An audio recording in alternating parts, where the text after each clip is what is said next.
Hello everyone, welcome to the online session of Azad high school. आज हम पढ़ेंगे class 7th की एसएसटी का chapter number 4, the Mughal empire. यहाँ पे हम मुग़लों के शासकों के बारे में पढ़ेंगे जो कि थे हुमायूं, बाबर, शेरशाह सूरी, अकबर, अकबर के बाद जहांगीर, शाहजहां, औरंगज़ेब। ठीक है, और लास्ट में किस तरह से मुग़ल एम्पायर का पतन हुआ। तो आइए पढ़ते हैं। In the 15th century, India was divided into many small states which were always fighting with each other. There was no power strong enough to control them. 15 शताब्दी में इंडिया छोटे छोटे राज्यों में बट गया था और वह राज्य आपस में ही झगड़ते रहते थे और उनमें से किसी भी एक राज्य के पास इतनी पावर नहीं थी कि वो सबको कंट्रोल कर सके। The Delhi Sultanate had become weak and ineffective. जो दिल्ली की सल्तनत थी यानी कि वहाँ का जो शासक था वह अपना एम्पायर नहीं संभाल पा रहा था, तो इसलिए वहाँ की सल्तनत क्या हो गई थी, week. The last of the Lodi sultans, Ibrahim Lodi, was inefficient and cruel. अब जो लोदी सुल्तान थे उसका जो लास्ट था सुल्तान वो था इब्राहिम लोदी और वो काबिल नहीं था और बहुत ही क्रूअल भी था। ही इंसल्टेड दौलत Khan Lodi, the governor of Punjab. उसने इंसल्ट की थी पंजाब के गवर्नर की जो उस टाइम पे था दौलत Khan Lodi. Daulat Khan Lodi and Rana Sanga, the ruler of Mewar, wanted to end the rule of the Lodis. अब उसकी बेइज्जती हुई थी तो वो और जो मेवार का शासक था यानी कि राणा सांगा, वो दोनों ही मिलके लोदी साम्राज्य का खात्मा करना चाहते थे। They invited Babur, the ruler of Kabul. उन्होंने बाबर को, जो तब किसका रूलर था, काबुल का, उसको दिल्ली बुलाया और दिल्ली में घुसने का न्योता दिया। बाबर मार्च टू दिल्ली इन 1526 एडी। बाबर दिल्ली कब आया, 1526 एडी में, and defeated Ibrahim Lodi in the first battle of Panipat. यानी कि जो पानीपत की पहली लड़ाई थी उसी में ही बाबर ने किसको डिफीट कर दिया, इब्राहिम लोदी को, जो उस टाइम पे दिल्ली का सल्तनत था। This battle ended the rule of the Lodis and the Delhi सल्तनत। और इस लड़ाई में जो लोदी सल्तनत थी वो भी ख़त्म हो गई और दिल्ली भी। अब आया बाबर का शासक जो कि चला 1526 से लेकर 1530 एडी तक। Zaharuddin Babur, the first king of the Mughal dynasty, was born in a small place called Faranghana in Central Asia. जहारुद्दीन Babar जो मुगल शासकों का सबसे पहला राजा था वो कहाँ जन्मा था, फरघाना, जो सेंट्रल एशिया में एक जगह थी। He was popularly known as Babur, meaning lion, और वो बाबर के नाम से प्रचलित हुआ जिसका नाम क्या था, lion. He became the ruler of Farghana at the tender age of 11 in 1491 AD. जब वो 11 साल का था तो जिस जगह वो पैदा हुआ था वो वहाँ का भी रूलर बन गया था सन 1491 एडी में। When his father died, जब उसके पापा मर गए थे। Those were the most difficult days of his life. His attempt at the conquest of Samarkand had failed. He soon conquered Kabul in 1504 AD. वो उस टाइम का उसका बहुत बुरा टाइम चल रहा था और उसने समरकंद को भी पाने की कोशिश की थी लेकिन वो फेल हो गया था। लेकिन 1504 एडी में उसने काबुल पर अपना राज्य जमा लिया। Babur was attracted by India's wealth and that led him on an expedition to India. India में जितना सोना खजाना या जितने भी वेल्थ थे, पैसे थे, उसकी तरफ बाबर का आकर्षक गया जिसकी वजह से वो इंडिया को जानना चाहता था, वहाँ आना चाहता था। He wrote, pleasant things of Hindustan are that it is a large country and had masses of gold and silver. उसने क्या लिखा था कि जो हिंदुस्तान के बारे की में जो खासियत है वो ये है कि ये बहुत ही बड़ा देश है और यहाँ पे बहुत सारे गोल्ड एंड सिल्वर भी है। Babar was one of the most illustrious men of his age. He was deeply learned in Persian and Arabic and wrote a very perceptive autobiography called Baburnama or Tuzak-i-Baburi in Turkish, his mother tongue. कहने का मतलब है कि जो बाबुल था वो बहुत ही knowledgeable person था, उसको पर्शियन और अरेबिक भी आती थी, ठीक है, और उसने अपने ही बारे में कहानी लिखी थी, एक बुक लिखी थी जिसका नाम था बाबुरनामा या तुज़क आई बाबरी भी, जो उसने टर्किश में लिखी थी, जो उसकी मदर टंग थी। In it, Babur has described the physical features, climate, animals, bird, flowers, fruit, and the life and condition of the people of the places he visited. उस बुक में उसने सब कुछ बताया है कि जहाँ जहाँ वो गया था वहाँ का वातावरण कैसा था, क्लाइमेट कैसा था, एनिमल, बर्ड, फ्रूट और वहाँ के जीवन कैसे चलते थे, सब कुछ उसने डिस्क्राइब किया है अपनी बुक में। He was a great leader and a good general. वो लीडर भी अच्छा था और जर्नल भी अच्छा था। Babur was a naturalist who had great love for flora and fauna. अब बाबर जो था उसको नेचर से बहुत प्यार था, उसको जीव जंतुओं का भी बहुत उसकी तरफ आकर्षण था। Soon Babur defeated Rana Sanga of Mebar at the Battle of Khanwa in 1527 AD. Battle of Khanwa हुआ था 1527 AD में, जब उसने जो मेवाड़ का सुल्तान था राणा सांगा उसको डिफीट किया। एंड द अफगान चीफ्स, और अफगान चीफ को भी डिफीट किया एट द बैटल ऑफ खंगारा में in 1529 AD under the leadership of Nusrat Shah the ruler of Bengal, यानी कि बंगाल के रूलर यानी कि शासक से मिलकर उसने अफगान चीफ को हराया था इन द बैटल ऑफ खंगारा में। These battles firmly secured Babar's position in northern India, और इन्हीं जंगों के बाद उसने अपनी जो पकड़ थी, अपनी पोजीशन की, वो नॉर्दर्न इंडिया में बना ली। In the short period of 4 year, 4 साल में ही Babur was in position of territories from Indus to Bihar and from the Himalayas to Gwalior, यानी कि 4 साल में ही उसने अपना जो रीन था, शासक था, वो कितनी दूर तक फैला दिया था, इंदस से लेके बिहार तक और हिमालय से लेके ग्वालियर तक। He died on 30 December 1530 AD. Though he was buried in Agra, later his body was reburied in an open garden in Kabul as per the directions of his will. December 1530 AD में वो चल बसा। उसकी जो पहली dead body थी वो आगरा में दफनाई गई थी, लेकिन बाद में उसकी इच्छा थी कि उसकी जो बॉडी है वो काबुल में दफनाई जाए, तो उसके बाद उसकी बॉडी को निकाल के फिर से एक ओपन गार्डन है काबुल में, वहाँ पे उसको दफनाया गया। We learn about the Mughals from a number of books written during the period. उस दौरान बहुत सी बुक्स लिखी गई थी जिसके ज़रिए हम मुग़ल शासकों के बारे में पढ़ सकते हैं, जैसे कि वो ऑटोबायोग्राफीज़ थी लाइक बाबरनामा और Jahangirnama.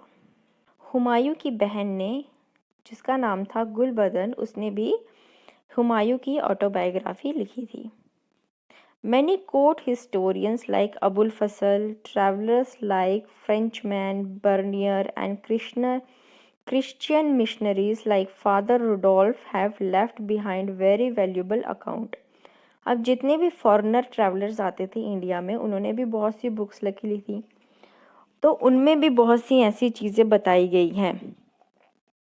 We also have letters written by emperors, royal orders called फरमान्स and even writing of traders. और जो हिस्टोरियंस हैं उनके पास लेटर्स भी हैं बहुत सारे राजाओं के, रॉयल जो ऑर्डर निकालते थे, जैसे कि जिसको फरमान बोलते हैं उनके, या जो ट्रेडर आते थे वहाँ पे व्यापार करने, उनकी राइटिंग्स, बहुत सी ऐसी चीज़ें इनको मिली हैं। Many of the manuscripts were beautifully illustrated, और बहुत सी मैन्यूस्क्रिप्ट भी उनको मिली हैं, यानी कि रिटन रिकॉर्ड्स जिनमें बहुत ही विस्तार से मुगल शासकों के बारे में बताया गया है। अब हम पढ़ेंगे हुमायूं के बारे में। Babar was succeeded by his eldest son Humayun. Humayun कौन था? बाबर का सबसे बड़ा बेटा। The other sons of Babur were Kamran, Hindal and Askari. Babur के और भी बेटे थे, कौन कौन? Kamran, Hindal and Askari. Nasiruddin Mohammad Humayun succeeded him as बादशाह in 1530 AD, यानी कि 1530 में जब बाबर का देहांत हुआ तो उसके बाद हुमायूं ने सक्सीड किया, जिसका पूरा नाम क्या था? Nasruddin Mohammad Humayun. The new rulers called themselves बादशाह और पातशाह to show that they were far superior than a सुल्तान। और उस टाइम पे जो किंग होता था वो सुल्तान नहीं कहलाता था, उसको क्या बोलते थे? बादशाह या पातशाह, ताकि वो अपनी सुपियोरिटी बता सकें कि हम सबसे ऊंचे हैं। Humayun had a very turbulent life as a ruler. His life can be looked upon a drama in 4 acts. अब हम जो हुमायूं की लाइफ के बारे में पढ़ेंगे वो बहुत ही ज़्यादा उथल पुथल वाली थी। अब इसकी लाइफ जो है हमने 4 एक्ट के ज़रिए पढ़नी है। फर्स्ट एक्ट जो था 1530 से लेके 1540 AD में। He struggled to maintain his kingdom as he fought शेर Shah Suri of Bihar and Bahadur Shah of Gujarat. यानी कि इस दौरान उसने अपने किंगडम को बचाए रखने के लिए किससे लड़ाई की? शेर शाह सूरी जो बिहार का सुल्तान था और बहादुर शाह जो गुजरात का सुल्तान था। अपने दूसरे एक्ट में यानी कि 1540 से लेके 1545 AD तक after he was defeated by Afghan Sher Shah, यानी कि सेकेंड टाइम में वो अफगान के शेर शाह ने उसको डिफीट कर दिया। He became a king without a kingdom wandering in Sindh, तो वो बेचारा क्या हो गया? शासकहीन हो गया और वो बेचारा सिंध की गलियों में भटकता रहा, राजस्थान में, पर्शिया में, कि ताकि उसको कोई शेल्टर मिल जाए और कोई मदद मिल जाए। थर्ड एक्ट में क्या हुआ? 1045 to 1555 AD के बीच में he made preparations to recover the lost territories in India by making Kabul his base। अब वो काबुल पहुंचा और वहाँ पे अपना अड्डा जमा के उसने तैयारियां करनी शुरू कर दी कि वो इंडिया में अपनी खोए हुए शासक को कैसे पा सके। अब आता है फाइनल एक्ट जो आया 1555 से लेके 1556 AD तक। वो फिर से गया दिल्ली का अपना थ्रोन वापस लेने, but unfortunately he did not live long after this. उसने वो थ्रोन ले तो लिया लेकिन उसके कुछ टाइम बाद ही उसकी मृत्यु हो गई। He tumble down from his library in Sher Mandal इन पुराना किला एंड डाइड। मतलब अपनी लाइब्रेरी में ही जो शेर मंडल थी पुराने किले में, वहीं से ही वो गिरता हुआ सीढ़ियों से मर गया। कब? इन 1556 AD में। Read what Gulbadan writes about her brother who was defeated in the battle of Chausa by शेर शाह सूरी। जब हुमायूं अफगान के जो शेर शाह सूरी से जब वो हारा था तो जो गुलबदन ने उसकी बायोग्राफी लिखी थी उसमें उसने क्या लिखा है? In those days his majesty had a certain servant, a water carrier, as he had been parted from his horse in the river at Chausa, and this servant got him safe and sound out of the currents. His majesty now seated him on the throne। कहने का मतलब है कि उस समय में जो majesty यानी कि हुमायूं था उसके बहुत से नौकर थे, उसमें से उसका एक पानी देने वाला नौकर था, वाटर कैरियर। जब हुमायूं अपने घोड़े से अलग हो गए और रिवर चौसा में जाके गिर पड़े थे तब उसके सर्वेंट ने ही उसे सेफ और साउंड वहाँ से बाहर निकाला था और आज वो इस तख्त पे जाके बैठे हैं। He ordered all the emirs to make obeisance to him. The servant gave everyone which is wished and made appointments. अब उसने सारी चीज़ें जो थी वो सब जो उसका सर्वेंट था उसको दे दी, और अब वो अपॉइंटमेंट्स भी बनाता था, उसको एक अच्छा सा उसने तख्त दे दिया था। For as much as 2 days, the emperor gave royal power to this menial. यानी कि 2 दिन में ही इस बेवकूफ़ को, जो कुछ करने लायक नहीं था, उसको उसने क्या प्रोवाइड कर दिया? Royal power. अब हम पढ़ेंगे द सुर एम्पायर, यानी कि शेर शाह सूरी का जब शासन शुरू हुआ। वो ऑलमोस्ट 15 साल तक चला, और अब हम पढ़ेंगे शेर शाह सूरी के बारे में 1540 से लेके 1545 एडी तक। After defeating Humayun in 2 battles, 2 battles में जब हुमायूं को उसने शिकस्त दी, Sher Shah Suri became the sultan of Delhi. He was the son of an Afghan jagirdar of Sasaram in Bihar. वो किसका बेटा था? अफगान के जागीरदार का, जो बिहार के सासाराम ज़िले का था। He was originally named Farid Khan, पहले उसका नाम क्या था? Farid Khan, but was given the title of Sher after he killed a tiger with his sword. लेकिन उसको शेर का टाइटल कब मिला? जब उसने अपनी तलवार से एक टाइगर का वध किया था। इन 5 years, 5 साल में ही he built up a kingdom that stretched from the Jhelum to the Brahmaputra and the Himalayas to the Narmada। मतलब इंडिया में आके विद इन 5 years में ही उसने अपना किंगडम कितनी दूर तक फैला दिया? झेलम नदी से लेके ब्रह्मपुत्रा नदी तक और हिमालयास से लेके नर्मदा तक। His brilliant career was cut short in 1545 AD। इसका जो करियर था वो बहुत ही अच्छा था, लेकिन वो तब ख़त्म हुआ जब 1545 AD में उसकी मृत्यु होगी। कैसे? एक एक्सप्लोजन में। In a short period of 5 years, Sher Shah improved the administration of his territory. अपने 5 साल के शासक में ही उसने अपनी जो जितनी भी एडमिनिस्ट्रेशन थी अपने इलाकों में, वो अच्छी कर दी थी। He was concerned about the welfare of his subject, और उसे अपने लोगों के बारे में बहुत चिंता थी। He ordered that his soldier should cause no injury to the crops when they marched. तो उसने क्या ऑर्डर किया था कि उसके जवान जब चलेंगे तो वो जो क्रॉप्स हैं, जो खेती बाड़ी है, उसको कोई नुकसान नहीं करेंगे। He respected cultivators of the enemy territory also. Even जो एनिमीज़ के टेरिटरी के जो खेती बाड़ी है, काम करने वाले लोग हैं, उनकी भी उससे बहुत रिस्पेक्ट थी। इसलिए उन्होंने अपने सोल्जर को क्या कहा था कि उनके खेतों को कोई नुकसान नहीं पहुंचना चाहिए। Sher Shah Suri's history was also written by Abbas Khan in 1579 AD। यानी कि शेर शाह सूरी के बारे में जो रिटन रिकॉर्ड है वो किसने लिखे हैं? अब्बास खान ने 1579 में, जो हमें बहुत डिटेल बताते हैं इसके एडमिनिस्ट्रेशन के बारे में। There was a general order that any one of need of food should be fed at the king's kitchen.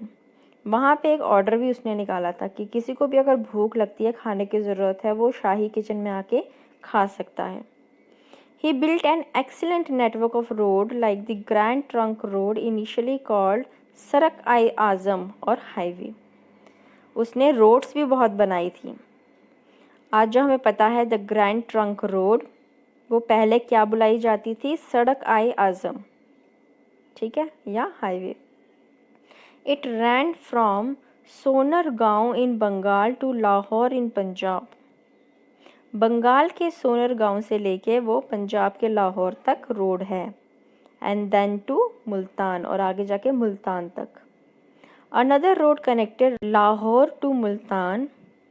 The third road linked Agra to Jodhpur and Chittor. मतलब उसने कितनी रोड्स बनाई थी? एक जो सोनर गांव बंगाल से लेकर लाहौर तक जाती थी और आगे जाके मुल्तान तक। उसने एक और रोड बनाई लाहौर से मुल्तान तक, और तीसरी रोड बनाई उसने आगरा से लेकर जोधपुर और चित्तौर तक।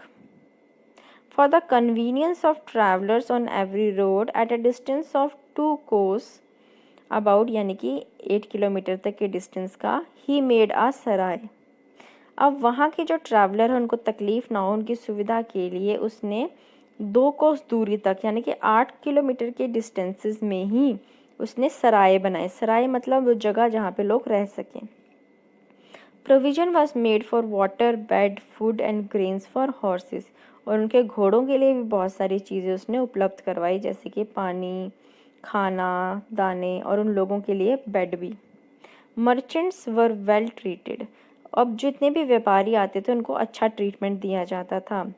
All this greatly helped in the growth of trade and commerce, और यही सब उस टाइम पे उनकी जो व्यापार था और कॉमर्स था यानी कि वही व्यापार करना, उसमें काफ़ी हेल्पफुल रहा। He also introduce a new coin called the रुपया, उसने उस टाइम पे न्यू कॉइन बनाए थे जिसको वो रुपया बोलता था। It remained a standard coin for century, और वह कॉइन काफ़ी टाइम तक चलता रहा। He was an impartial dispenser of justice and a great builder, यानी कि वो न्याय भी इम्पार्शियल होके करता था, किसी का फेवर लेके नहीं करता था, और बहुत ही ग्रेट बिल्डर भी था। The Purana Qila in Delhi and his tomb at Sasaram in Bihar are splendid pieces of architecture, और जो उसका पुराना किला बनाया था उसने दिल्ली में, वो और जहाँ पे इसका टोम्ब बना है, जहाँ पे इसका शव रखा गया है, वो है सासाराम इन बिहार में, जहाँ का ये था। वहाँ पे जो उसका टोम्ब बनाया गया है, उसकी जो आर्किटेक्चरी है वो बहुत ही ज़्यादा लाजवाब है। अब हम पढ़ेंगे अकबर के बारे में। 1556 से लेके 1605 AD तक। Jalaluddin Mohammad Akbar was born on 14 November 1542 AD in आमरकोट इन सिंध में। अकबर का पूरा नाम था जलालुद्दीन मोहम्मद अकबर, जिसका जन्म 14 नवंबर 1542 में हुआ था। कहाँ पे? सिंध के अमरकोट में। Akbar accompanied his father Humayun and mother Hamida Bano Begum to Kabul. जब हुमायूं काबुल गया था तब वो भी वहाँ जन्मा था, अपनी मदर के साथ था वहाँ पे, हमीदा बानो बेगम के साथ। Where he was left behind as his parent went off to Persia, और वहाँ पे हुमायूं ने उसको उधर ही छोड़ दिया था और ख़ुद अपनी पत्नी के साथ पर्शिया चला गया था। When his father returned to India, he came with him, और बाद में जब उसके जो पिताश्री थे यानी कि हुमायूं थे, वो इंडिया आए थे तो वो उसको अपने साथ वहाँ लेके गए थे। In 1551 AD, prince Akbar used to take lessons from Mulla Sada, यानी कि जो अकबर था वो अपने जितने भी लेसन था वो किससे लेता था? मुल्ला सदा से। He also learned horse riding and sword play, उसने घोड़ा चलाना भी सीखा और तलवारबाजी भी सीखी। He however never learn to read और राइट, लेकिन उसने पढ़ना लिखना नहीं सीखा। He enjoyed hearing others read out to him, दूसरे ही पढ़कर उसको सुनाते थे, उसको उसी में ही अच्छा लगता था। He also enjoyed painting during this time, हाँ उसे पेंटिंग करने का शौक था। At the age of 13 he was appointed governor of Punjab, 13 साल की उम्र में उसने गवर्नर ऑफ पंजाब का पद संभाला। Akbar commissioned Abul Fazl to write the history of his rule, और उस टाइम पे जो अबुल फजल था उसको उसने कहा कि वो लिखे उसकी शासक के बारे में। Abul Fazal, his father and brother were part of Akbar's court, ये सारे लोग, अबुल फजल, उसके पिताश्री और उसका भाई, ये सारे ही अकबर के दरबार के जो लोग में से आते थे, कोर्टियर्स में से थे। Abul Fazal was a mansabdar in Akbar's court, Abul Fazal Akbar की कोर्ट का कौन था? Mansabdar. And closely watch the activities of the time, और उस टाइम पे जो भी एक्टिविटीज़ अकबर करता था उसको वो देखता था। He was a great admirer of the emperor and produced many works, यानी कि वो अकबर को बहुत अच्छी तरीके से देखता था, उसको एडमायर करता था, और उसके जितने भी काम थे सबको उसने उसकी ऑटोबायोग्राफी में लिख डाला। The most well known is Akbarnama और द हिस्ट्री ऑफ अकबर, यानी कि जो हिस्ट्री थी अकबर की वो उसने कौन सी बुक में लिखी थी? अकबरनामा में। It took him 7 years to complete it, इसको कंप्लीट करने में उसको 7 साल लगे। The original manuscript contain a number of paintings supporting the text, और जो ओरिजिनल उसने लिखी थी अकबरनामा उसमें बहुत सी पेंटिंग भी उसने की थी, ड्राइंग्स वगैरह। The other great work is Ain-i Akbar, which consists of 3 volumes written in great detail. और दूसरी जो किताब है वो है आईने अकबरी, जिसमें उसकी 3 बुक्स बनी हैं और काफ़ी डिटेल में अकबर के बारे में बताया गया है। The book had drawings and sketches that help us to understand the text, उसमें बहुत सी ड्राइंग और स्केचेस भी बनी हुई हैं। And it covers every aspect of the administration, और तब का जैसा शासक काल था वो सब उसमें डिटेल में बताया हुआ है। There was another court historian Badauni, वहाँ पे एक और भी था historian Badauni, who has highly critical of Akbar's policies, और उसमें उसने अकबर की पॉलिसीज़ के बारे में बहुत ही बुरा कहा है। अब हम पढ़ेंगे अकबर एंड बैरम खान के बारे में। The territory inherited by Akbar had no definite kingdom. Kabul and Bengal were almost independent. Malwa, Gujarat and the Rajput were no longer loyal to Delhi. अब अकबर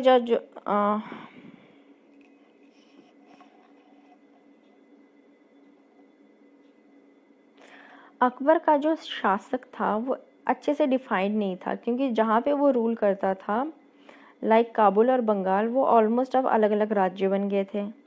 मालवा और गुजरात और जो इतने भी राजपूत थे ये तीनों ही अब दिल्ली सल्तनत के लॉयल नहीं रहे थे, वो अपना ही अलग किंगडम बनाए रखा था उन्होंने। दक्कन में देयर वर 5 इंडिपेंडेंट स्टेट्स, यानी कि जो दक्कन राज्य है नीचे का southern part of the India, वहाँ पे 5 अलग इंडिपेंडेंट राज्य भी थे, और वहाँ पे एक विजयनगर का किंगडम भी था। With the victory at the Battle of Panipat in 1556 AD and the subsequent defeat of the successor of Sher Shah, Akbar was ready to become the master of North India. मतलब उसने battle of Panipat में जो शेर शाह सूरी का successor यानी कि उसके बाद जो उसका बेटा राजा बना था उसने उसको डिफीट किया, और अब वह तैयार था नॉर्थ इंडिया पे अपना कब्जा जमाने के लिए। But Akbar was still too young to realise and take on the responsibility of the administration, लेकिन उस टाइम पे अकबर बहुत ही ज़्यादा यंग था और वो इतना सारा कार्यभार नहीं संभाल सकता था, इसीलिए it was Bairam Khan who acted as the prime minister and controlled the army and administration. तो उस टाइम पे जो बैरम खान थे उन्होंने ही सारा कार्यभार संभाला, आर्मी का भी और एडमिनिस्ट्रेशन का भी। Bairam Khan was arrogant and his rude behaviour had made many enemies. Bairam Khan बहुत ही ज़्यादा एरोगेंट था और बहुत ही ज़्यादा क्रूअल भी था, इसलिए उसके काफ़ी दुश्मन थे। Encouraged by his family members, Akbar told Bairam Khan that he wanted to take over the reins of the kingdom in his own hands. Akbar के जो फैमिली मेम्बर्स थे उसने उस पर थोड़ा दबाव डाला और कहा कि अब जितना भी कार्यभार है तुम अपने हाथ में ले लो। तो इसीलिए अब अकबर ने बैरम खान को कहा कि सारा जितना भी कार्यभार है अब मैं संभालूंगा। On a pilgrimage to Mecca, Bairam Khan was killed by one of his many enemies in Gujarat. जब ये सारे मक्का के दर्शन को जा रहे थे तो बैरम खान को किसने मार दिया? गुजरात के ही किसी उसके एनिमी ने। After 4 years of tutelage under Bairam Khan, मतलब 4 साल तक जो बैरम खान ने सब कुछ संभाला था, Akbar became his own master. Akbar इतना तैयार हो गया था कि वो अपना खुद का मास्टर, उसने आगरा को अपना कैपिटल तक बना लिया था।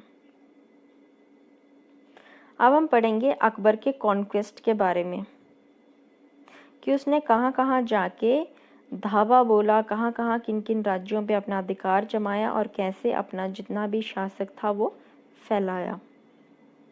Akbar set out on a plan of expansion and this took him the rest of his life. अब अकबर का प्लान था कि वो अपना जितना भी शासन है वो हर तरफ फैलाए और इसमें उसकी पूरी ज़िंदगी लग गई. He conquered मालवा 1561 AD में. फिर उसने गोंदावना पे अपना राज्य जमाया 1564 में. फिर उसके बाद चित्तौड़ और रणथंबोर में 1516 AD में और उसके बाद फिर गुजरात में भी इन 1573 AD में. In commemoration of his victory over Gujarat, he built a बुलंद दरवाज़ा एट फतेहपुर सीकरी. जब उसने गुजरात में अपना शासन जमा लिया तो उसने एक फतेहपुर सीकरी में बुलंद दरवाज़ा का निर्माण किया. With careful thinking and preparation, Akbar was able to capture Bihar and Bengal in 1576 AD. अपनी सूझबूझ के साथ उसने बिहार और बंगाल पे भी कब्ज़ा जमा लिया. Thus crushing the last Afghan kingdom. और वहाँ पे जो अफ़गानों का राज था उनको ख़त्म कर दिया. In Kabul, he defeated his half brother Mirza Hakim and handed over the administration to his sister.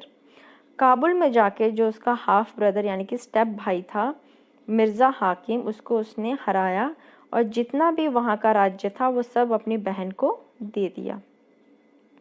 Perhaps this was the first time that a Mughal princess was allowed to administer an important region. कहने का मतलब है ये पहली बार था जब एक मुग़ल राजकुमारी को सारा कार्यभार संभालने को दिया गया था.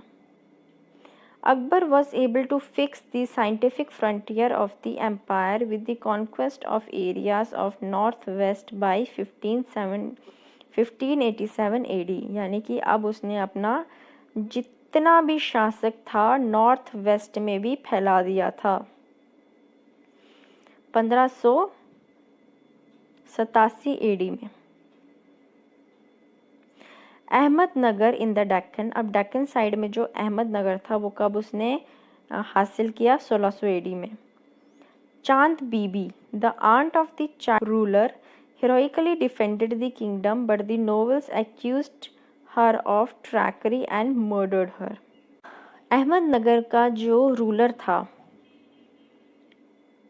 वो उस समय चाइल्ड था तो उसकी जो आंट थी चंद बीबी उसने अच्छी तरीके से तो लड़ाई की और अपने राज्य को भी बचाया, लेकिन वहाँ के जो नोबल मैन थे उन्होंने उसके ऊपर धोखाधड़ी का इल्ज़ाम लगाया और उसका कत्ल कर दिया.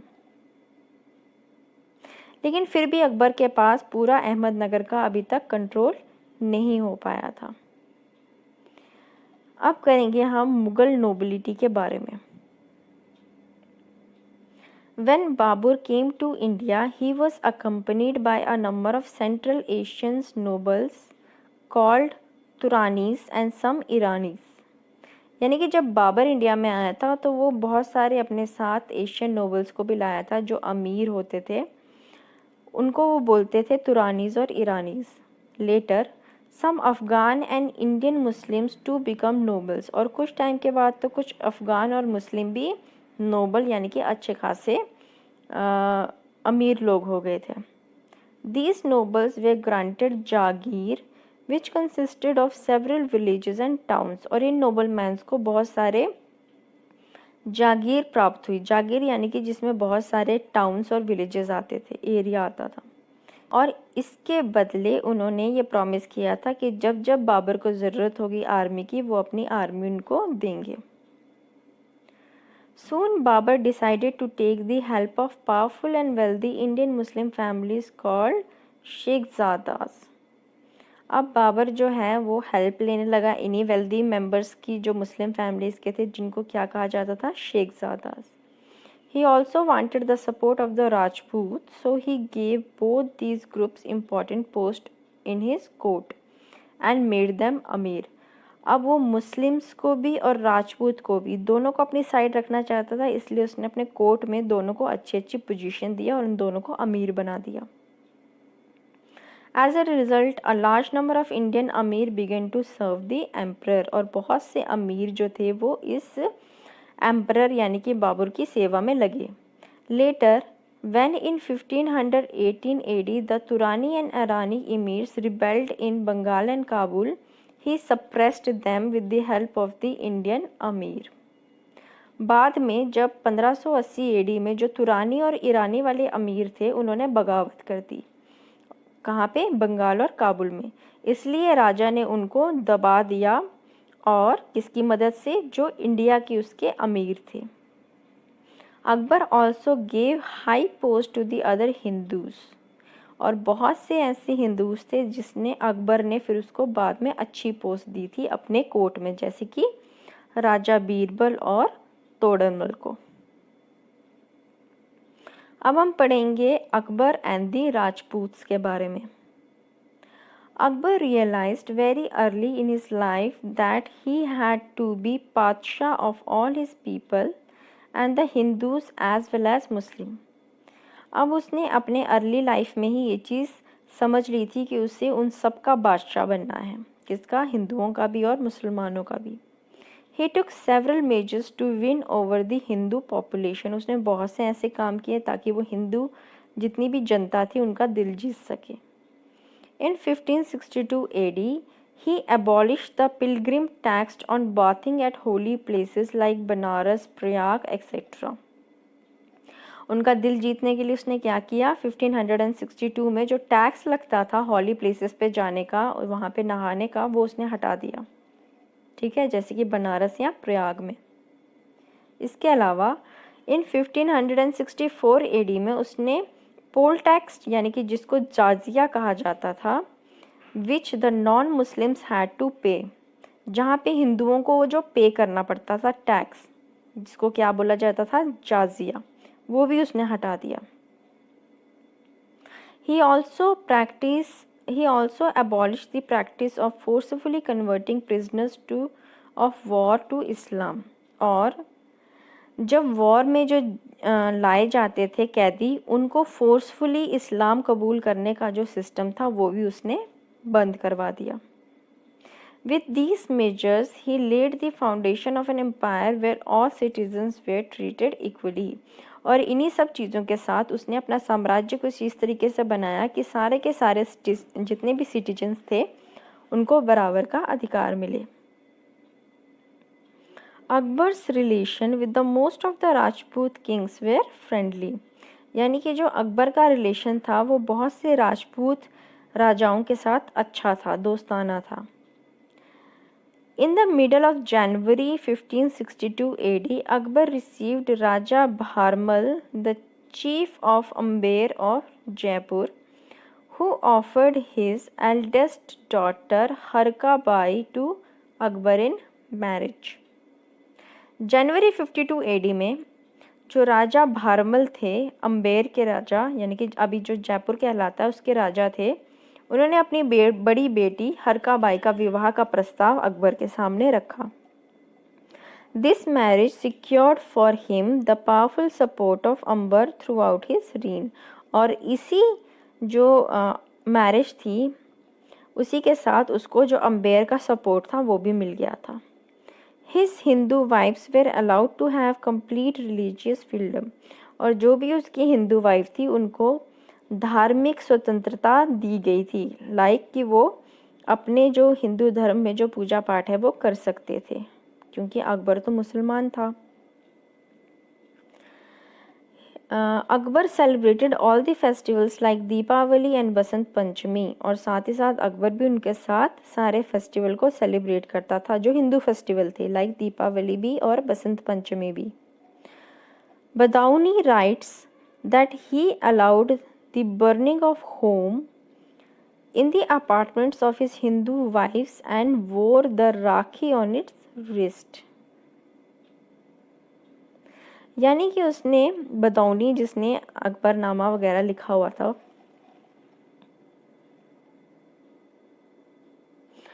बदौनी वो मतलब राइटर थी जिसने इनके बारे में लिखा हुआ था, मुग़ल शासकों के बारे में। उसने बताया कि जो अकबर था वो उसने अपने अपार्टमेंट में यानी कि जहाँ पे उसकी बीवियाँ रहती थी उस जगह उनको दीप जलाने की भी अनुमति दे रखी थी और राखी बांधने की भी अनुमति दे रखी थी। Akbar found that Rajput warriors way brave and loyal. Akbar को ये पता चला कि जितने भी राजपूत वॉरियर्स होते थे वो काफ़ी बहादुर भी होते थे और लॉयल भी होते थे।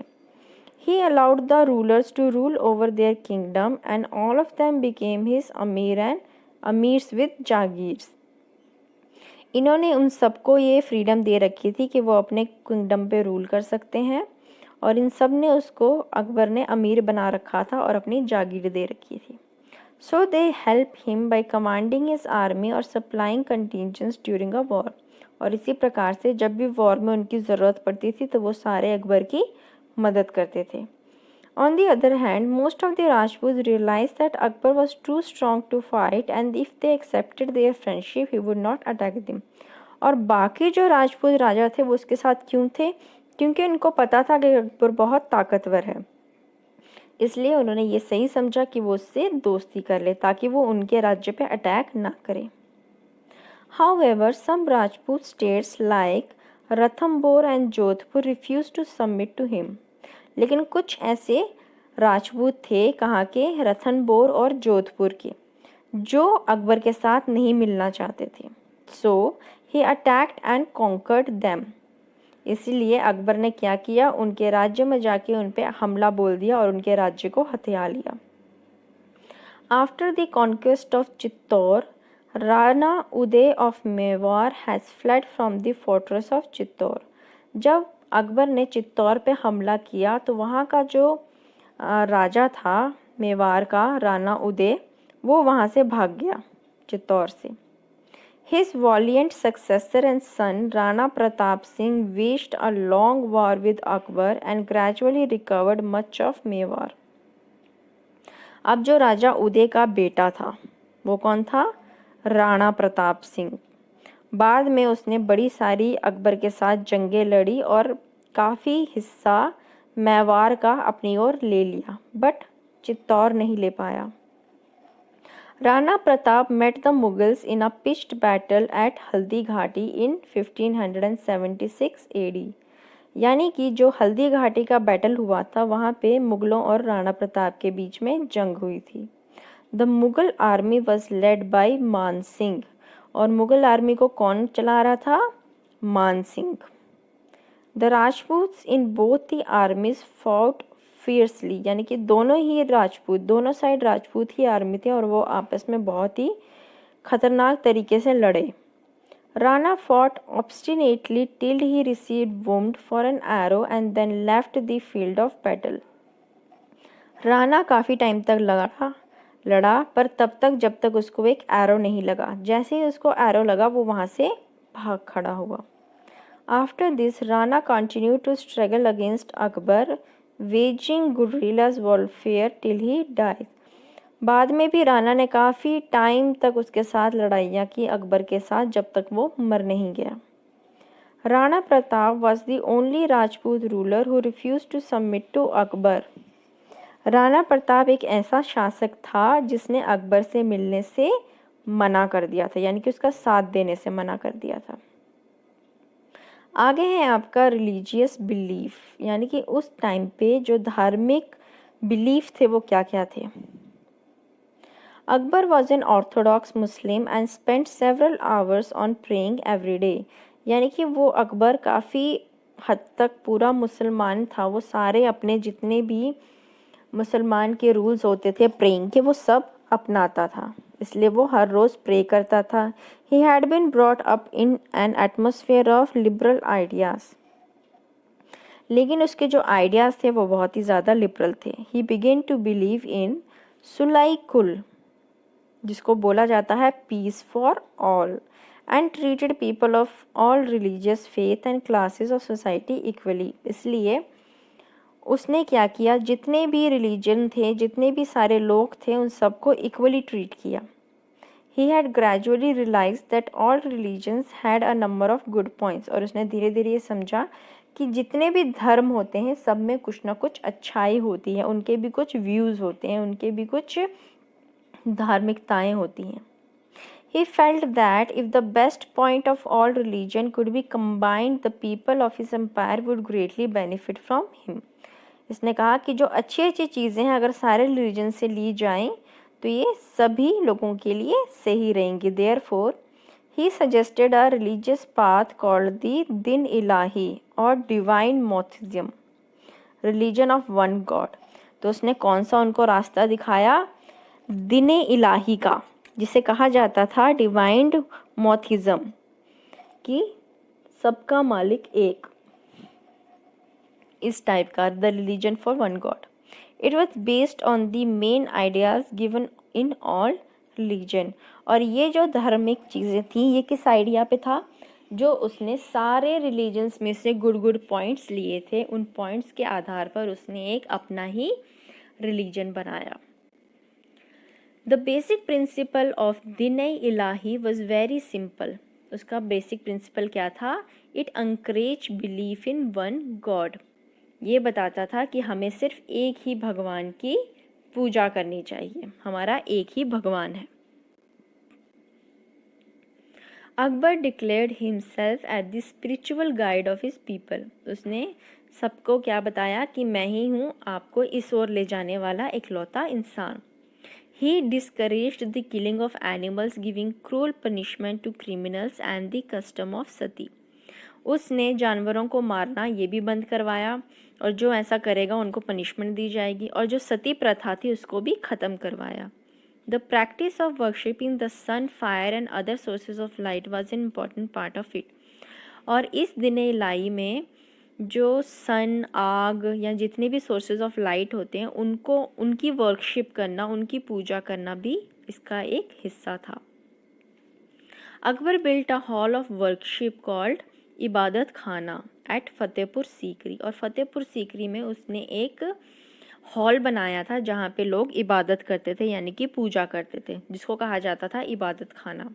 He invited Hindu, Muslim, Parai, Jain and Christian religious teachers and held religious debates and discussion with them in the इबादत खाना। इबादत खाना में वो सबको बुलाता था, हर धर्म के लोग, और उनके साथ बैठ के डिस्कशन करता था, डिबेट करता था। Akbar never learned how to read and write, but he possessed an almost superhuman memory power which enabled him to remember accurately the contents of book read to him.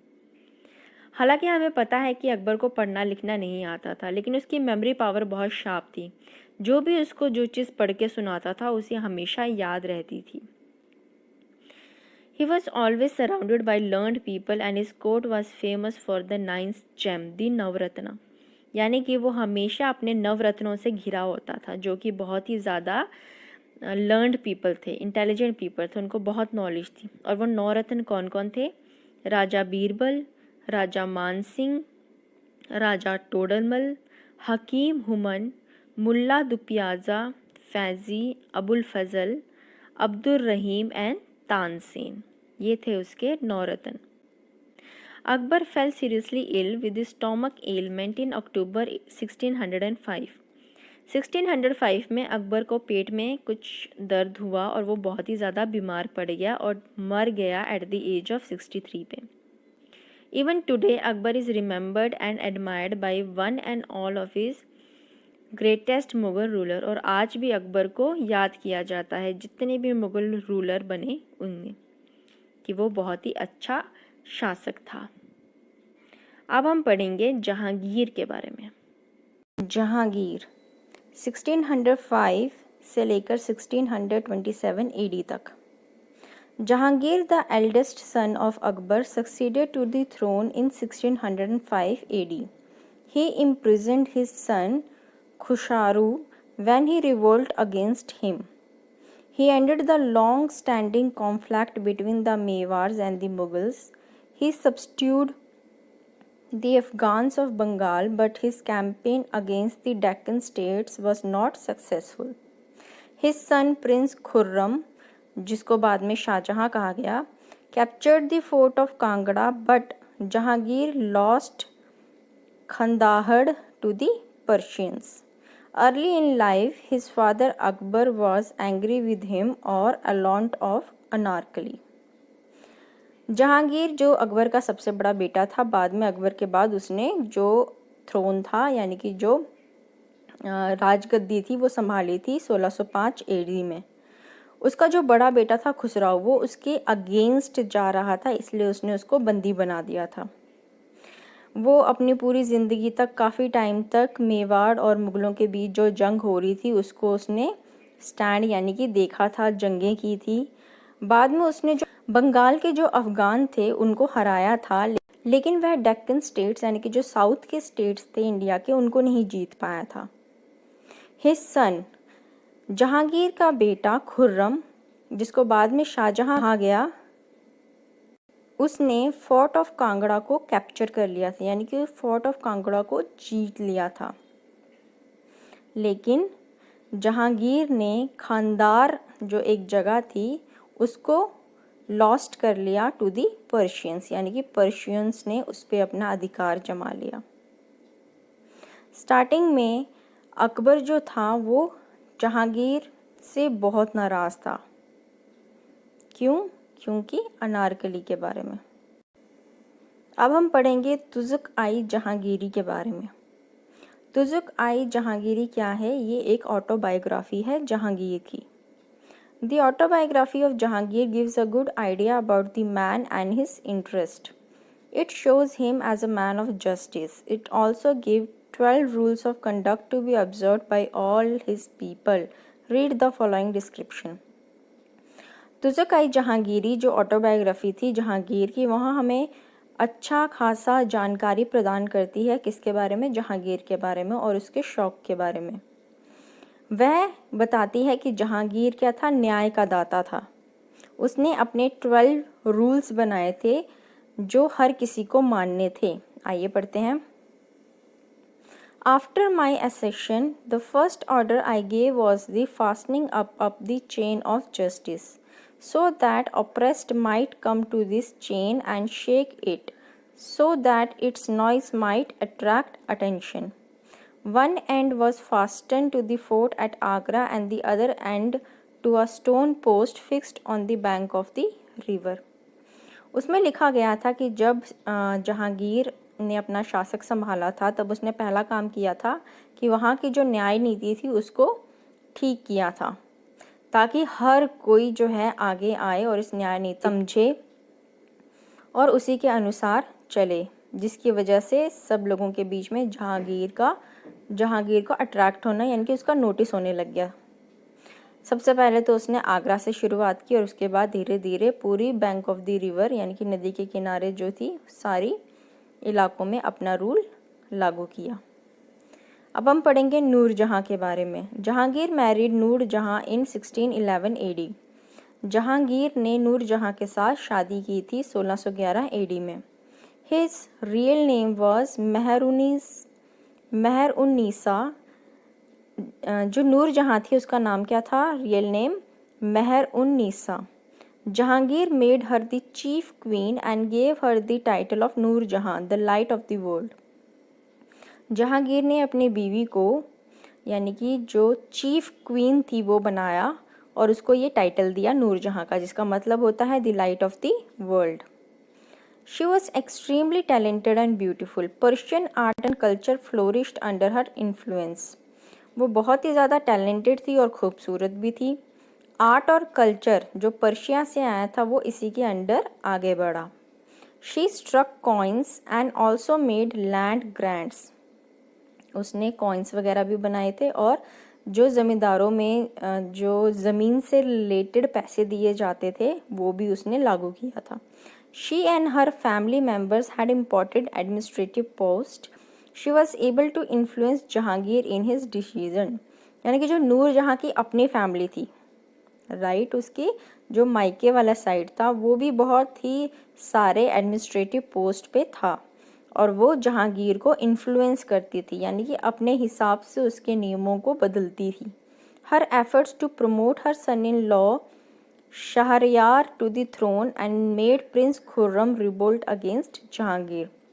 वो इतनी चालाक थी कि उसने जो प्रिंस खुर्रम तो उसको अपने पिताजी के खिलाफ ही भड़का रखा था और वो चाहती थी कि उसका जो सन इन लॉ है यानी कि जमाई है शहरयार, उसको वो राजकुमार यानी कि थ्रोन में दे दे, राजा बना ले।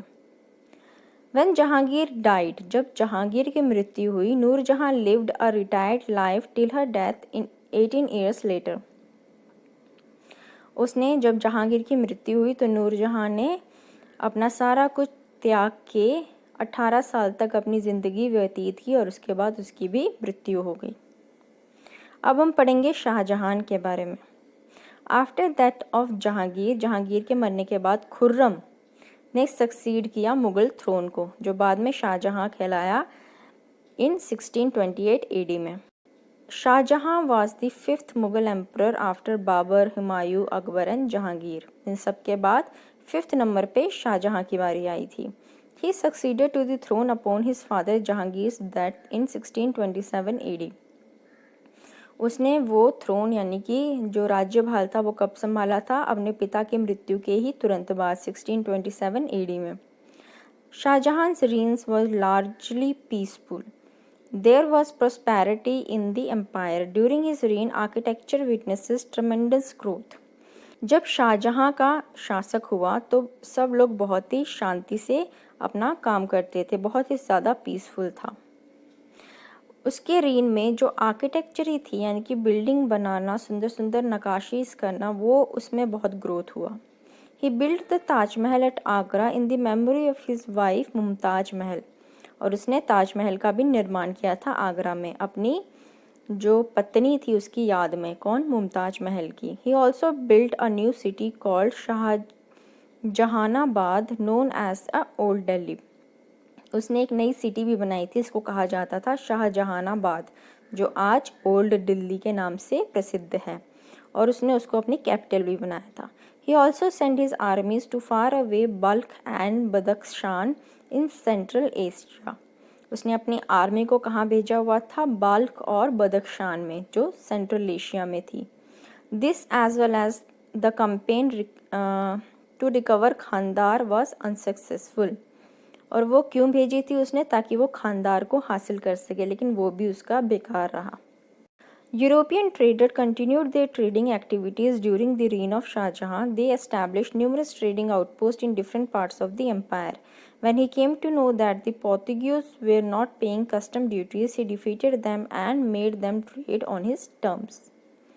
अब वहाँ पे व्यापार भी होता था और वो बहुत ही अच्छे से चलता था। हर जगह में जो व्यापारियों ने थे अपने आउटपोस्ट बना रखे थे, लेकिन जब उसे पता चला जो पोर्तुगीज़ थे वो अपना टैक्स नहीं पे कर रहे थे, जो कस्टम ड्यूटी होती है ट्रेडर्स की व्यापार करने के, वो नहीं पे कर रहे थे, तो उसने पोर्तुगीज़ को हराया और उनको अपनी शर्तों पर ट्रेडिंग करने पे मजबूर किया। अब हम पढ़ेंगे सोर्सेज के बारे में। We come to know about his reign from several works, the most notable being Padshahnaमा of Abdul Hamid Lahori. Sources मतलब जहाँ से हमें पता चला है इसके शासक के बारे में, और वो बहुत सी बुक थी, सबसे ज़्यादा थी पदशाहनामा जो अब्दुल हमीद लाहौरी ने लिखी थी। दूसरी शाहजहांनामा एक अनदर वैल्यूबल वर्क था जिसके शाहजहां के बारे में जो बताता है। फॉरेन ट्रैवलर्स, मिशनरीज, मर्चेंट जो इंडिया में आए थे 16th और 17th सेंचुरीज़ में या early part of the 18th century में, उन्होंने भी बहुत सारे अकाउंट छोड़े हैं शाहजहां और औरंगज़ेब के बारे में। The most well known are Berniers. Bernier एक ट्रैवलर था, उसने भी अपना अकाउंट या बुक छोड़ी थी जिसका नाम था travellers in the Mughal empire 1656 to 1688 AD। और एक और था जो टावरनियर था, उसने भी एक बुक छोड़ी थी ट्रैवल्स इन इंडिया करके, जो कि बताती थी 1640 से लेके 1667 AD तक का। Shah Jahan was a firm and capable ruler. Bernier ने क्या कहा था कि शाहजहां जो था बहुत ही ज़्यादा ही कैपेबल था, मतलब अपने काम करने के लिए जो जिस तरीके से वो अपना काम करता था वो बहुत ही अच्छे तरीके से करता था। Ruled as a father over his family. He paid a lot of attention to the minute details of his administration and military campaign. और वो अपने जितना भी एडमिनिस्ट्रेशन चल रहा है, उसकी आर्मी से रिलेटेड जितने भी इश्यूज होते थे उसको बहुत ही बारीकी से देखता था। In the Mughal dynasty there was no clear law of succession. Mughal dynasty में ऐसा कोई लॉ नहीं था कि कौन किसके बाद सक्सीड करेगा, थ्रोन पर बैठेगा। Even before Shah Jahan died, Shah Jahan से मरने से पहले a first broke out between his 4 sons, जो शाहजहाँ के बेटे थे, कौन कौन, दारा, शुजा, मुराद और औरंगज़ेब, इनके बीच में ही आपस में लड़ाइयाँ लगती थी थ्रोन्स को लेके। Aurangzeb came to the throne in 1658 AD after defeating his brothers and making his father a virtual prison at the Agra fort। जो औरंगज़ेब था उसने फिर थ्रोन को हासिल किया 1658 AD में। कब? अपने सारे भाइयों को हराकर और अपने पिता को प्रिजनर बनाकर। Shahjahan's daughter Jahanara care for him in his last days, और मरने से पहले शाहजहां की जो बेटी थी उसी ने उसकी देखभाल की थी, जिसका नाम था जहानारा। और फिर शाहजहां की मृत्यु हुई 1666 AD में। उसके बाद जो राजा बना वो था औरंगज़ेब। अब हम औरंगज़ेब के बारे में पढ़ेंगे। औरंगज़ेब 1658 से लेके 1707 AD। The last of the great Mughals, Aurangzeb ruled for over 50 years। अब ये लास्ट शासक था मुगलों का, कौन? औरंगज़ेब, जिसने 50 साल तक राज्य किया। During his long reign, the empire reached to the largest side. It stretched from Kashmir in the north to Jinji in the south, from Hindu Kush in the west to Chittagong in the east। यानी कि इतना लंबा शासक में उसने काफ़ी area अपना cover कर लिया था, कश्मीर से लेके जिंजी साउथ तक और हिंदुकुश वेस्ट से लेके चित्तागोंग ईस्ट तक। He was an orthodox God-fearing Muslim and a strict discipliner। वो ऑर्थोडॉक्स यानी कि भगवान में काफ़ी मानता था, अपना उसका भगवान जो मुसलमान थे, अपने खुदा को वो बहुत मानता था और बहुत ही स्ट्रिक्ट और डिसिप्लिन टाइप का था। He paid attention to all affairs of state. He led a simple life and was called जिंदा पीर, a living saint। उसने अपने हर राज्य के जितने भी चीज़ें थी उन सब में वो इंटरेस्ट लेता था और उसने अपनी ज़िंदगी बहुत सिंपल लाइफ से की थी, इसलिए उसको क्या कहा जाता था? जिंदा पीर, यानी कि एक living saint. There was a number of rebellions during his rule. The suppression of these took a long time and also sapped the vitality of the empire. Aurangzeb had increased the land tax, which had paid 1/3 during the reign of Akbar। अब बहुत से ऐसे दुश्मन भी हो गए थे उसके शासक के दौरान, ठीक है। उसने उन सबको सप्रेस यानी कि उन सब पे अपना काबू तो पाया, लेकिन उसके एम्पायर में बहुत से ऐसे खाली छेद बोल सकते हैं आप, बहुत से ऐसे खाली छेद छोड़ के चले गए। औरंगज़ेब ने अपना लैंड टैक्स भी बढ़ा दिया, जो अकबर के टाइम पे सिर्फ 1/3 हुआ करता था और उसने 1/2 में कर दिया उसको। The Jat peasants of the Agra Mathura region rebelled against the highland tax. जितने जट लोग थे आगरा और मथुरा वाले, उन्होंने इस टैक्स के खिलाफ जो है वो रिबेल किया। The Satnamis and the Bundelas also revolted against Aurangzeb. Satnamis और बुंदेलाज, इन लोगों ने भी औरंगज़ेब के खिलाफ जो है वो जंग छेड़ दी। Aurangzeb came into conflict with the Sikh guru Tegh बहादुर, और जो सिख थी रिलीजन, उसके जो गुरु थे तेज बहादुर, उनके साथ भी उसका कॉन्फ्लिक्ट यानी कि लड़ाई हो गई थी। He was brought to Delhi and executed, उसने उनको दिल्ली ले आया और उनका कत्ल कर दिया। The Sikhs then took to arms against Mughal empire, और जिसकी वजह से जितने भी सिख्स थे वो मुगल एम्पायर के दुश्मन हो गए। This led the Sikhs to form a military brotherhood called the Khalsa, और उसके बाद सिखों ने अपना अलग से ही एक आर्मी बनाई जिसको उसने खालसा कहा। The 10th guru Gobind Singh also waged a continuous struggle against the Mughal, और जो 10th गुरु थे हमारे सिखों के गुरु गोविंद सिंह, उन्होंने भी मुगलों के खिलाफ काफ़ी लड़ाइयाँ लड़ी।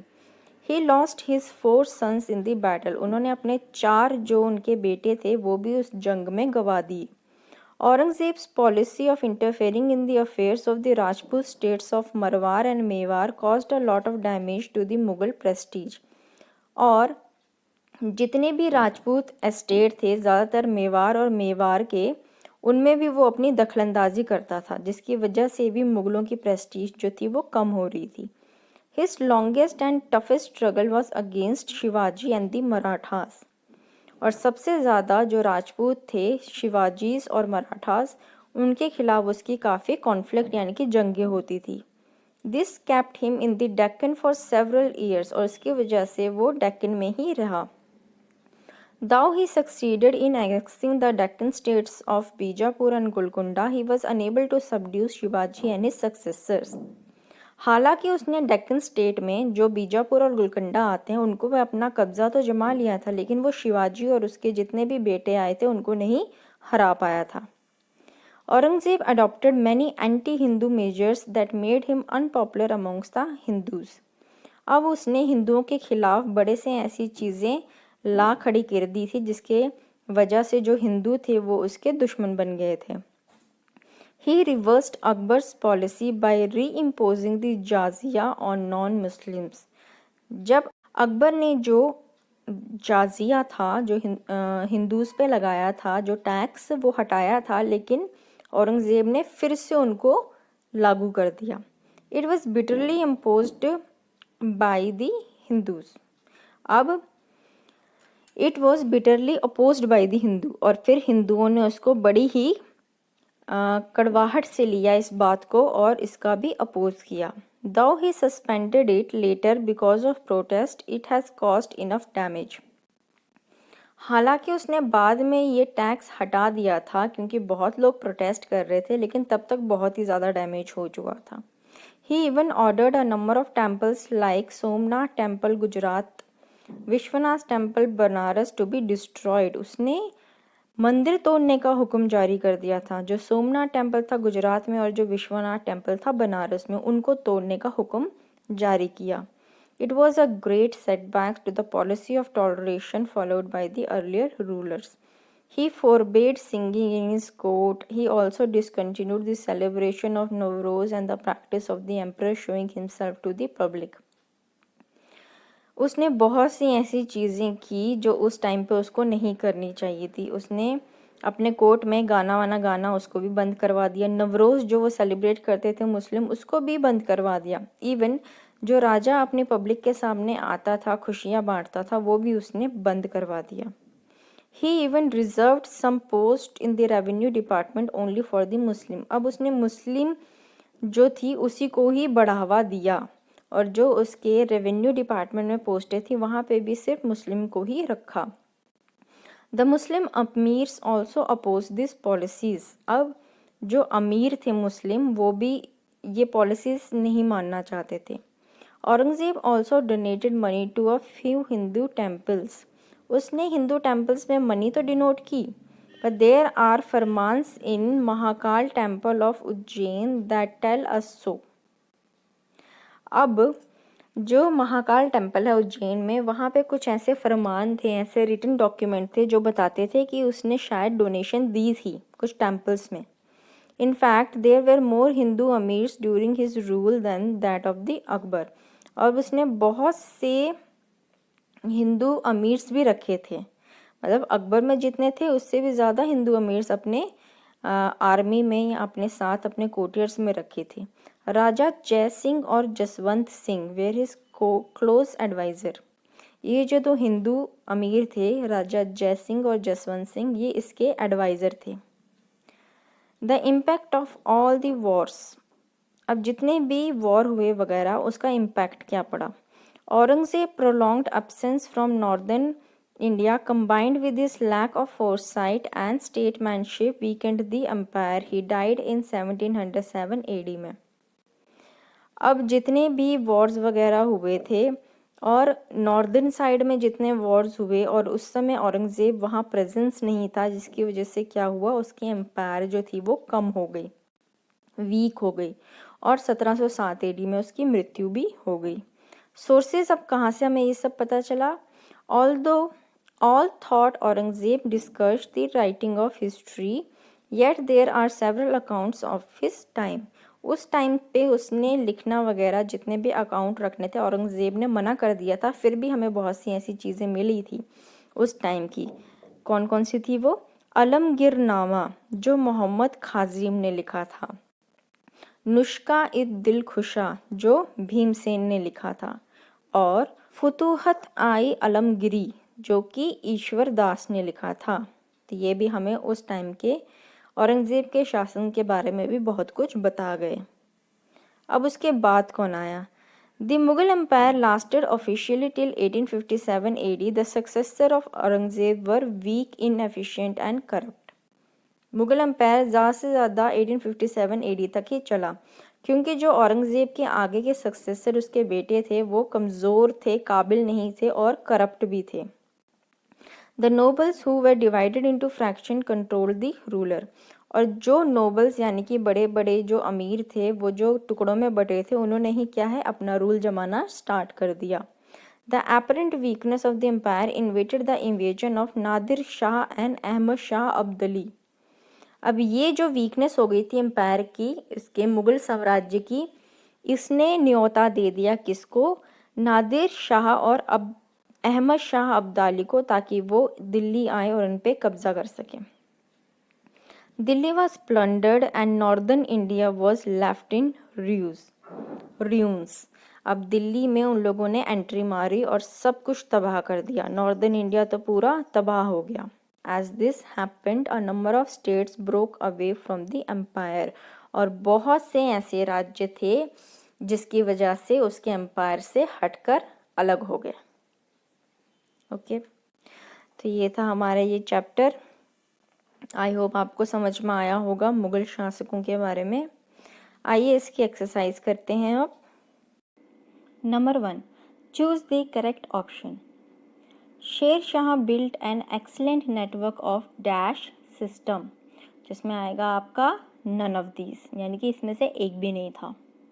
Number 2, Akbar was the only great Mughal ruler who was dash, तो इसमें आएगा आपका E part, illiterate. Number 3, at personal level Akbar was dash to other religions, तो इसमें आएगा आपका A part, tolerant. Number 4, Salim Nur Uddin Jahangir ascended to throne after the death of, तो इसमें आएगा आपका D part, Akbar. Second, right true और false. Number 1, Jahangir left the administration in the hands of his queen Nur Jahan, तो ये है false. Number 2, Shahjahan married Mumtaz Mahal in whose memory he built the Taj Mahal, ये है true. Number 3, the Rajputs were very well treated during the reign of Aurangzeb, ये है आपका false. Number 4, Humayun had 5 major rivals interested in inquiring his lands, तो ये है आपका false. Number 5, Akbar had his books read out to him by his courtiers, ये है true. Number 6, Nur Jahan never played an active role in the administration, ये है आपका false. और number 7, Jahangir was an excellent writer and loved nature, तो ये है true. Number 3, name the followings, तो यहाँ आएगा नंबर 1, 3 ब्रदर्स ऑफ हुमायूं, तो इसमें है Kamran, Hindal, Askari. Number 2, 3 brothers of Aurangzeb, तो इधर आएगा आपका Dara, Shuja, Murad. Number 3, place where Akbar discussed religious issues, यहाँ लिखेंगे आप Ibadat Khana. Number 4, city built by Shahjahan, तो यहाँ लिखेंगे आप Shahjahanabad. Number 5, the most famous musician in the court of Akbar, तो यहाँ आप लिखेंगे तानसेन। 4th है match the following. Number 1, Humayun, इसको आप मैच करेंगे पुराना किला लाइब्रेरी के साथ, ई पार्ट। नंबर 2, औरंगज़ेब, इसको आप मैच करेंगे जाजिया टैक्स के साथ, एफ पार्ट। नंबर 3, अकबर, इसको आप मैच करेंगे डी पार्ट के साथ, दिन आई इलाही। नंबर 4, जहांगीर, इसको आप मैच करेंगे बी पार्ट, अनारकली के साथ। नंबर 5, शेर शाह, इसको आप मैच करेंगे number C, grand trunk road के साथ। और लास्ट है बाबुर, इसको आप मैच करेंगे नंबर ए बाबुर नामा इसके साथ, ठीक है। अब आगे चलते हैं। Fifth, answer the following questions in short. Who was the founder of the Mughal empire in India? इसका आंसर आप लिखेंगे Babur. Number 2, who did Humayun succeed in 1530 AD? तो यहाँ आप लिखेंगे इसका answer Sher Shah Suri. Number 3, why was Sher Shah Suri is also known as Sher Khan? तो इसका आंसर आप लिखेंगे Sher Shah Suri was also known as Sher Khan as he had killed a tiger with his sword. Number 4, what was the name of Jahangir's wife? तो यहाँ आप लिखेंगे नूर जहान। Number 5, who took the title of Shahjahan? तो इसका आंसर आप लिखेंगे Khurram. Number 6, what was the impact of the new Islamic policy? तो इसका आंसर आप लिखेंगे the new Islamic policy of Aurangzeb caused resentment amongst the non-Muslims. Number 7, which tax had been abolished by Akbar? तो यहाँ आप लिखेंगे जाजिया and pilgrimage taxes. Number 8, what were the names of the sons of Shahjahan? तो इसमें आप लिखेंगे दारा, शुजा, मुराद and Aurangzeb. Next है आपके answer the following questions in detail. तो इसके आंसर हम आपको डिस्क्रिप्शन बॉक्स में देंगे, आप वहां से इसको नोट कर सकते हैं। तो यहाँ पे आपका ये चैप्टर ख़त्म होता है। आई होप आपको समझ में आया होगा। अगर आपको इसमें कोई भी प्रॉब्लम आए तो हमें कमेंट करना ना भूलें और हमारी वीडियो को ज़रूर लाइक करें। Thank you very much and have a nice day.